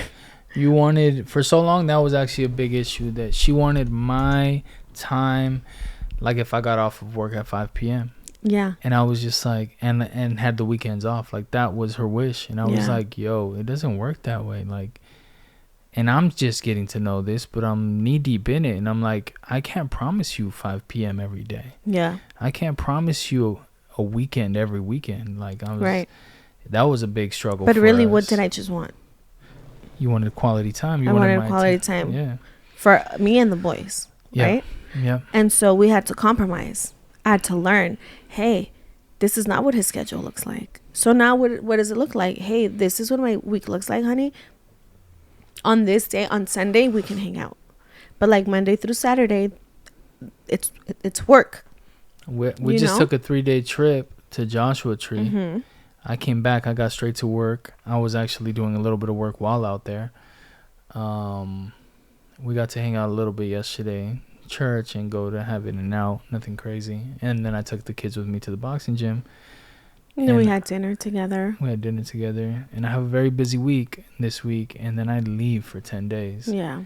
And so hopefully we can carve out some time for us to hang out before I leave. We have to. But yeah, it gets like that sometimes. Yeah, for sure. And so it's like dreaming together, because I think that we're not speaking enough about what marriage looks like. Yeah. And you get to choose your person. Okay. And I think that's a beautiful thing. You get to choose your person that you're like, this is who I want to spend the rest of my life with. This is someone I can build with. This is someone I trust my time with. This is someone I trust my money with. This is someone I know is going to help me grow, not weigh me down. And we forget that because we think love is like, give me butterflies and make me feel good and tell me you love me. But what happens when that? Yeah, all that surface level stuff is out the window when you're locked in for, when for you're good. Adult. It's like, that's for who's your forever person, and they don't have to be into the same exact things you're into. Mm-hmm. They don't have to have the same schedule as you. But at the core, I will say they should have the same morals, the same values, the same desires for their life, even if it's not exactly the same. You may be an entrepreneur, you may want to achieve some form of success, and they may care a little bit less about that. But at the core, they're like, what I do know is that my home needs to look like this. My kids need to look like this. And this is the type of relationship I want to have with my partner. Right. If you guys align on that, then that's a strong foundation. And then everything else can work around it. Yeah. You want cookies today? Out of love. You want you want horror movie today, or you want romantic movie today? Whatever. Like, all that stuff is workable. Yeah. But yeah, man, I mean, it's a beautiful thing. I think it's a beautiful thing when you find yourself a partner. I think I struck gold with you. I was telling you that, yesterday or today. It's like, she asked me, she was like, do you actually, what did you say? You actually love me? You exposed me like that? Yeah. I said, babe, do you think I'm a real one? There you go. You said, you think I'm a real one? I was like, because I think I'm a real one. I was like, I feel like I had you, I was like, I feel like I got a Bitcoin before Bitcoin was Bitcoin. Yeah. With you, I was like, and then you years see later, his love language. I'm like, wow, that's so romantic. Yeah, literally. I'm a Bitcoin. This is how we're different, y'all. This is how we are different. You see where I'm surrendering my ideology of romanticizing? This is how we're different. I'm understanding his language. I'm a Bitcoin. I told her, you're my little Bitcoin, baby. I'm like, but I didn't know back then what I had. And I'm so glad that we've made it through. I'm so glad that we're here today. Through the years, you've seen the value. Through the years. I'm sorry. But I know. I'm kidding. Kids, I know, I'm kidding. And I'm thankful. I'm thankful with the way that it played out. I think that the chances of us working out the way that we have were very low, and there was a lot of things going against that. But it just happened. But God. Yeah, straight up. That's it. But God. And it worked out better than ever. I got the best partner I can ask for. I'm glad with what we're doing with our boys. And I just hope that we get a long life to continue to do this. Amen. And, you know, raise our kids into adulthood and really send them off, you know, to be something valuable in the world. Just kidding. Yeah. But, you know, marriage is a beautiful thing, guys. You guys want to find you a good one. But we've learned it. But, you know, like, I hope it doesn't sound all depressing. Like, guys, we had to surrender everything. Like, learning to be parents was so fun together. And I think about this all the time. Like, there was moments where I had to take the boys to the ER in the middle of the night, you know, and my husband was taking me, and it was like 3 a.m. I remember a couple of times, you know, they were having like croup cough or something, and I was like freaking out when they were little still. Yeah. It's like they're 3 years old, and I'm like, babe, we gotta go to the hospital right now. And we're doing like 3 a.m. hospital runs. And I, in those moments, I remember just being like, thank you, Jesus, that I have my husband, that I can do this with. Like, this is a person that I love. And I just feel loved. I felt loved. Like, you're doing this with me, for our son. And I don't know, it's really beautiful. And then we've had adventures when they've been sick. We've had so many, yeah. Oh my god. You gotta learn to laugh at some stuff too. So many things. We've had. Tell them the first time, our firstborn, 6 weeks after, we went to have sushi. Yeah, we went to go have sushi. Oh my gosh, we we're bring our little 21 baby, years old. 21 years old, and our little guy's in the back seat in his little stroller. car seat / stroller, right? And then and he pooped, and we're like, you gotta give the whole context. What was the whole context? We had just postpartum 6 weeks. Oh yeah. We hadn't been out. And we're like so excited to have a baby. We're at the restaurant already. I think we had an art show. Your friend was doing an art show.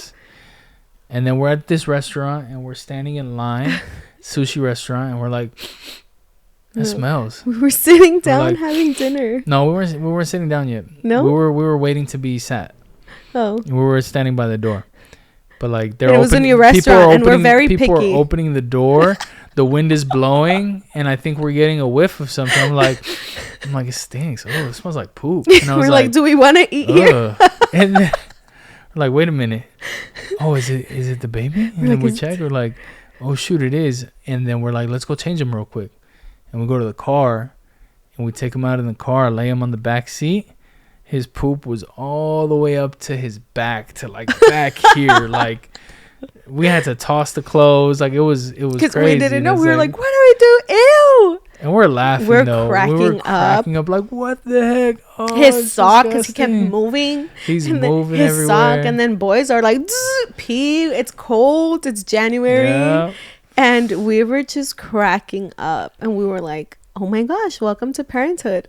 You know, but it was so fun. Yeah. Because I was doing it with my best friend, you know, so it was just so funny. And we have so many stories like that. You know, that was the beauty of having kids young, too. Yes. That was the beauty of having kids young. We were somewhat kids still, so we were just like having fun. I mean, we still are. We still are. It feels that way. Yeah. It feels that way because, and I'm glad, we spent our 20s, guys, as parents. Yeah.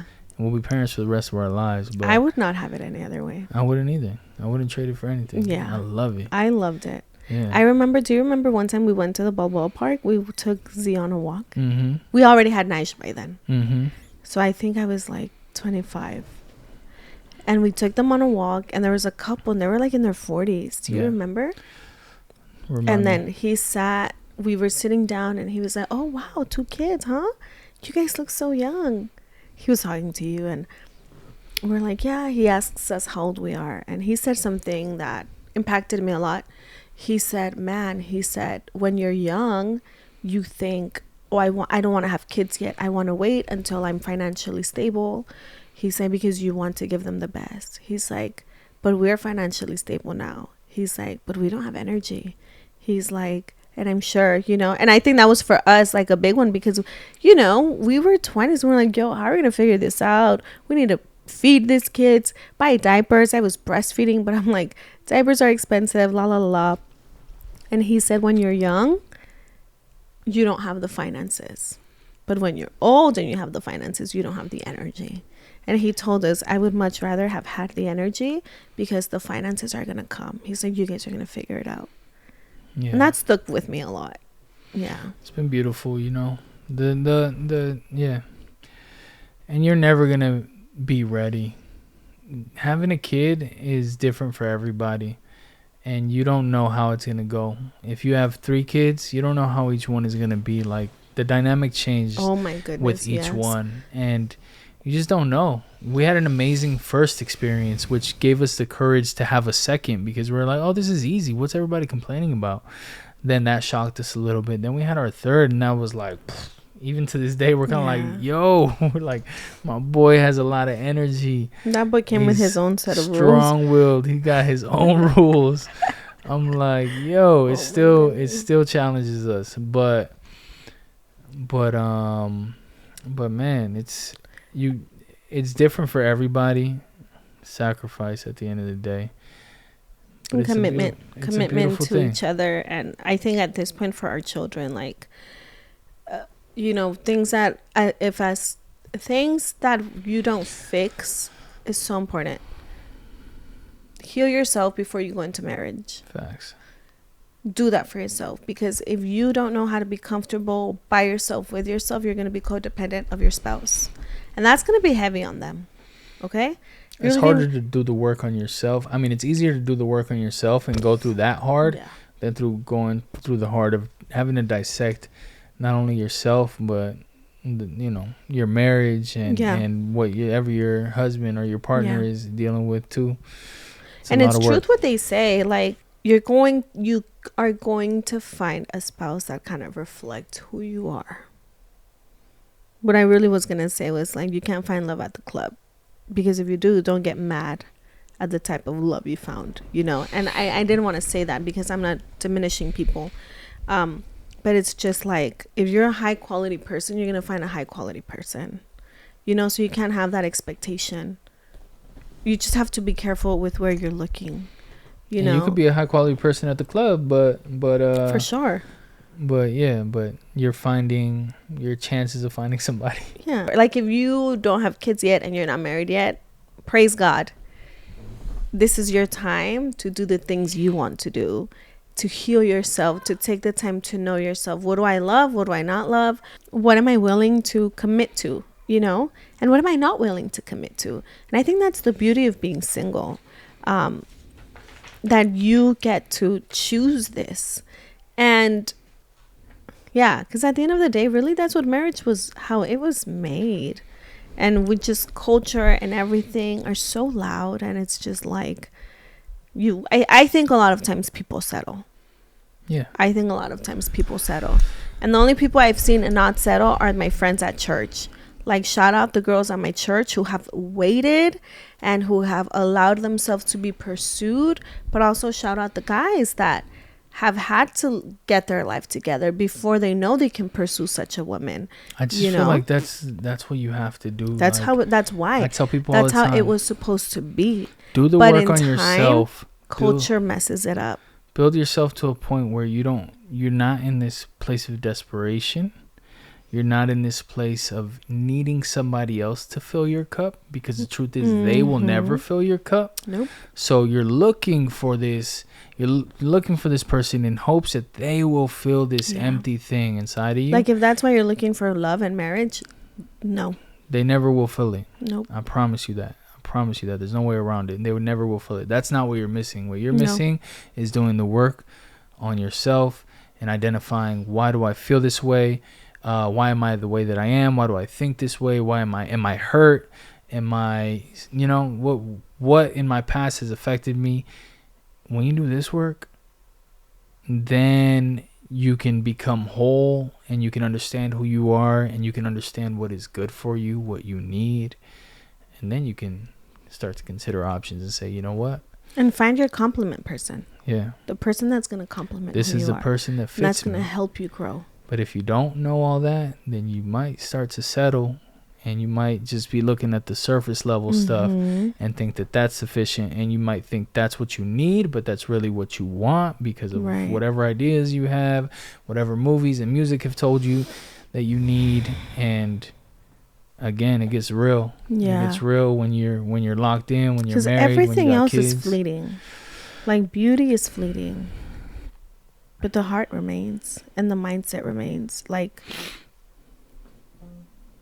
it can change. It can get better. you know, but don't marry someone that's not where you are, I think.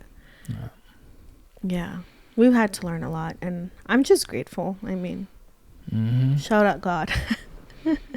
The Lord knew. I'm grateful too, man. This is, again, 10 years. We're about to have our 10-year anniversary. 15 years since we've been together. And we're thankful. And we're thankful to be here now, to be able to be at this couch and be able to have conversations. I'm glad. I'm thankful that you and I can have these conversations. I'm happy to share this with all of you guys. And, you know, I really do hope that you guys are getting some value out of it. And if you are, please shoot us a message. Send us a comment. We want to know. I want to know that this isn't just landing on deaf ears, you know, and that I hope that it's bringing some value. But I'm thankful for the process. And like I said, I wouldn't trade it for anything in the world. I love you. Speaking to couples who are already married, just know that if you're surrendering it to the Lord is going to work. There's not a prayer that goes unheard. And I think that's something that I have had to learn through our time being married. I mean, just in general, because I think for a long time there was things I would pray and I would ask the Lord, like, Lord, when am I going to see the fruit? When am I going to see this? When am I going to see that? And I think these have been prayers since I was 16 and then since I was 20 and 21. And I have seen the hand of the Lord over them. But it's been like 15 years. It's been 10 years. It's been 8 years, you know. And I just want to give these words of hope that if there's something you're praying for, the Lord knows. And if it hasn't been given, the Lord knows. Like if you're praying for your marriage and you're like, it's too hard, that's okay. Surrender it daily to the Lord. Surrender your wife daily to the Lord. Surrender your husband daily to the Lord. You know, if you're the man that's fighting in the marriage, keep going. If you're the woman that's fighting in the marriage, keep going. Invite the Lord in, and I promise you, he's not going to leave you. And he's listening. That's it. He's listening. And I will always say this, like, if you guys see Norby and I, it's because the Lord has been at the center. Sometimes I wanted to surrender. Sometimes he wanted to surrender. But every time there was someone fighting for it. And I know on my behalf, I was like fighting for it from like on my knees, really, like just in prayer with the Lord. And just want to encourage you guys that God is good and he redeems everything and he makes all things new. That's what his word says. And also where the Spirit of the Lord is, there's freedom. So don't stop. Don't stop believing all the promises that the Lord has said over your marriage, over yourself, over your children. Claim them every day, even if you don't see it. Because there was men in the Bible who God made them promises and they didn't get to see them, but God was still faithful. So the Lord will be faithful to complete what he has begun. And that's it. I love you guys. And we're rooting for you. 15 years in the making, guys. So like she said, it's just, there was years where this seemed so far away at some point. Just 7 years ago, this seemed far away for us to get to this point. 6 years ago, 5 years ago. But I always remember somebody told you one time, they're like, when we were doing our worst, and somebody was like, I see you. It's crazy. But they told you something along the lines of like, I see you and Norby like happy and like, what was it? You'll remember better than I would. But it was something along the lines of like I see you and Norby like just happy and him loving you. And again, this is a point where it was like we were at our lowest. We were on a green field. Something like that, yeah. Yeah. Which is crazy because this person, you don't believe in words of wisdom, talk to the Lord about it, because I do, or prophecies. But she was praying for me, and at this point I only had Amaziah. I was pregnant with Nisha, and we didn't even know Nisha was going to be a boy yet. and she prayed over me, and she said, I see you on a beautiful like hilltop. She's like, and it's so green and there's so many flowers. It's beautiful. It's blooming. And I see you and Norby, and you're dancing and you're in love. And I see 3 boys running around. She said that. Really? Yeah. And I was like, 3 boys?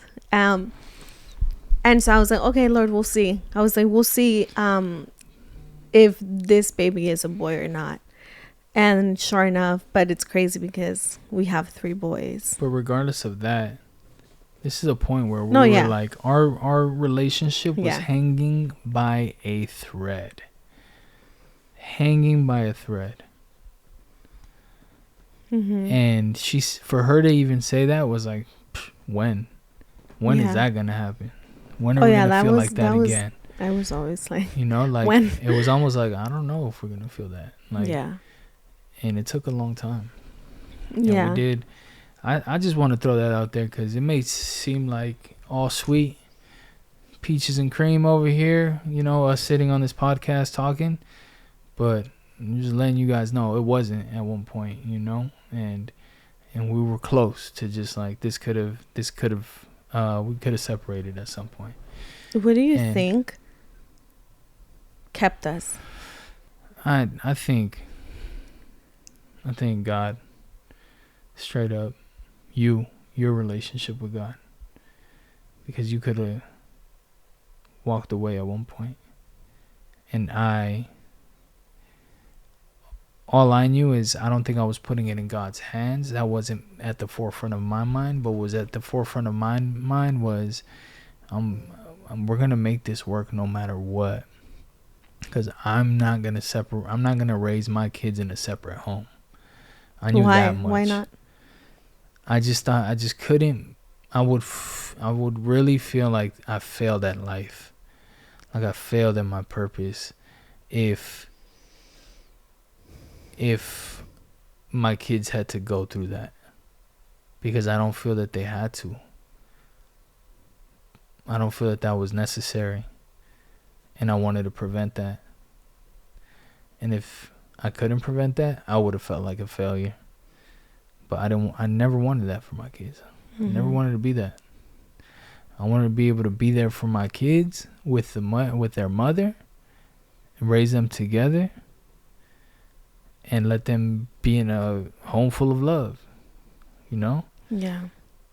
I didn't want to deal, because even me by myself, I'm different than me with you. So I'm not sure how great of a father I would be, or how great of a man I would be if I was on my own. Either way, you know, like, you hold me to a standard which has made me better. And so, yeah, I mean, I don't know what type of father I would have been, especially if we separated at that point. I would always want to be a good father. But, you know, when you and I do this together, we're careful about how we influence our kids, what we expose our kids to. And at that age,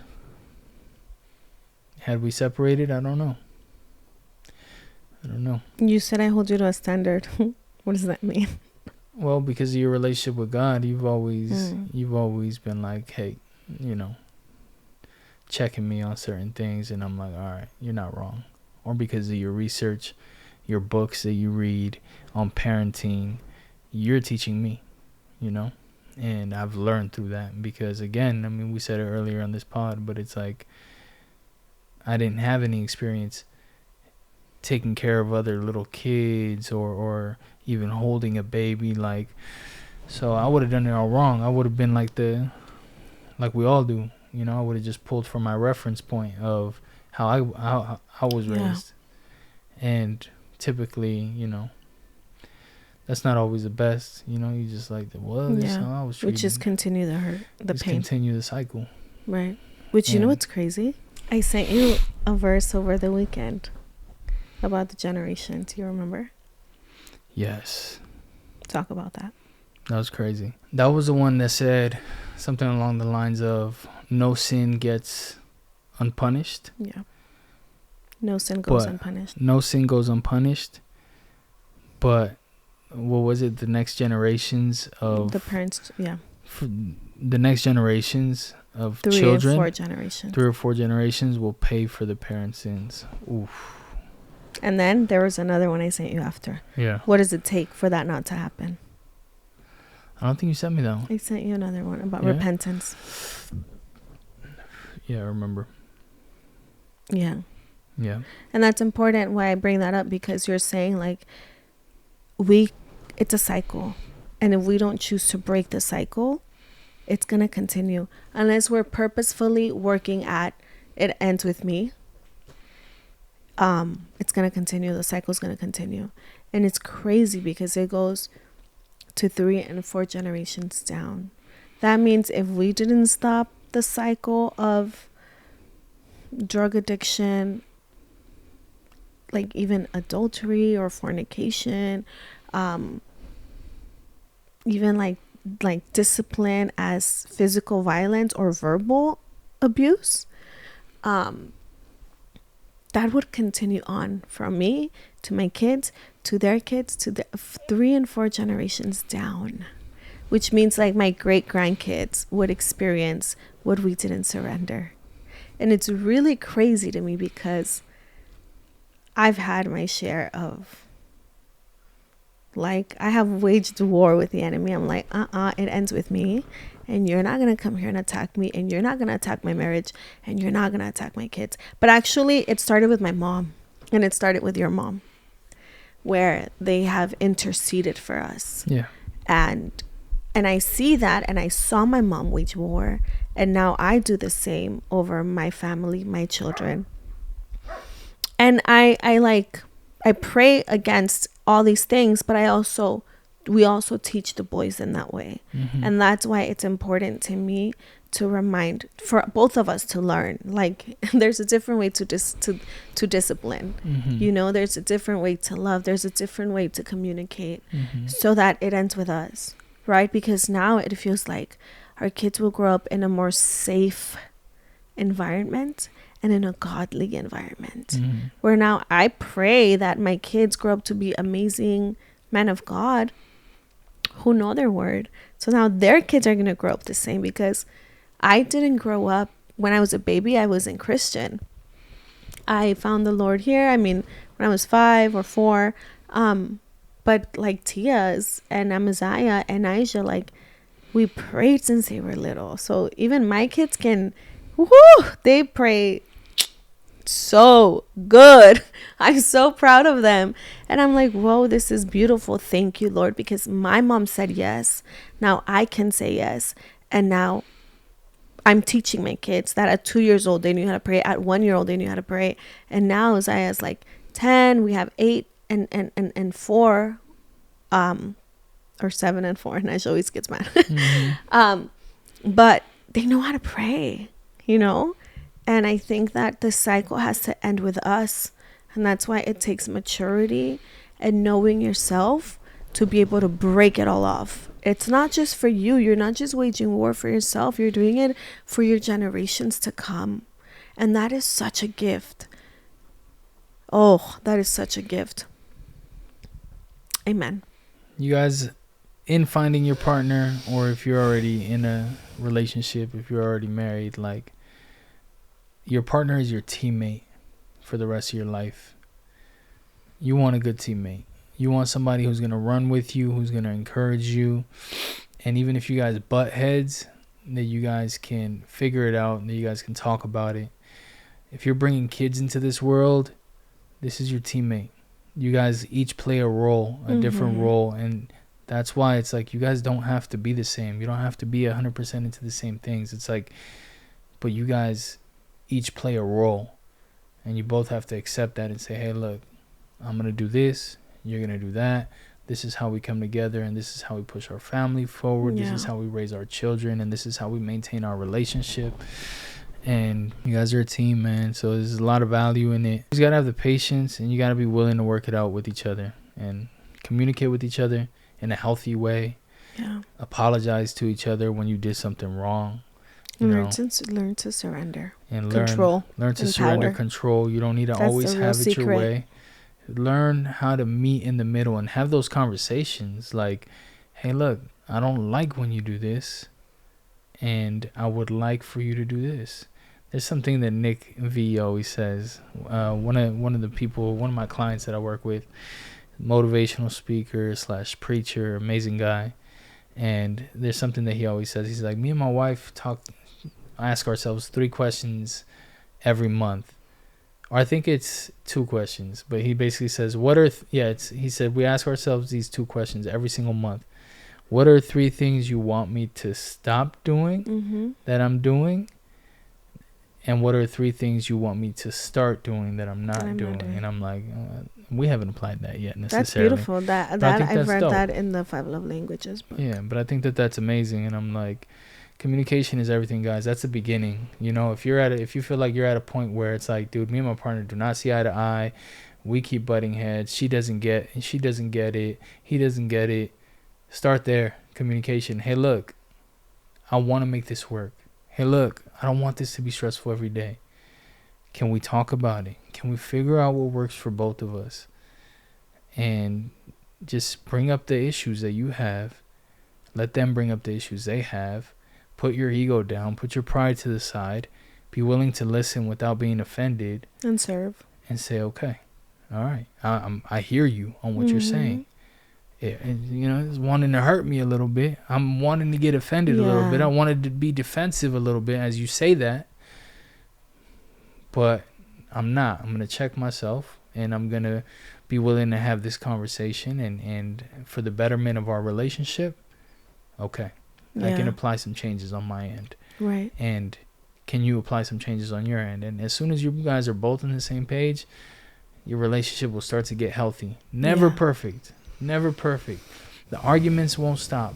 Disagreements won't stop. But you'll learn how to manage them, and they'll get healthier, and your relationship will just overall be healthier. So yeah. And you learn your person.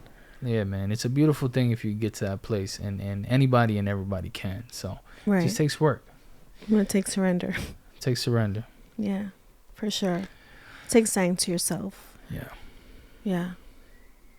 Yeah, anyways, I agree. We might have to do more of these, talking about marriage. But please ask questions, because I feel like we want to be able to connect in that way of like, okay, this is something they asked, Yeah, we want to connect with you guys, and we want to be able to, we want to have some conversations that can bring value to you guys. Maybe it's something that we can chime in on. Maybe it's something we've been through. So if we can, we will. And we're more than happy to be able to discuss that. And listen, if you have an issue that you're going through, you're not the only one. So shoot us a question. You are not alone out there. I'm sure there's 100 other people dealing with the same exact thing. So. Yeah. Sweet. All right. Thanks for being here, guys. We love you. Like, comment, follow, subscribe. Yeah. And as always, thank you so much for sharing. Thank you so much for listening. And when you guys share these things, obviously it helps us, but more than that, like, we want it to help whoever you think, you know. And so as you share, obviously it gets the word across. And we just pray that this is helpful to anyone. So we love you guys. Have a great rest of your day. Peace. Bye.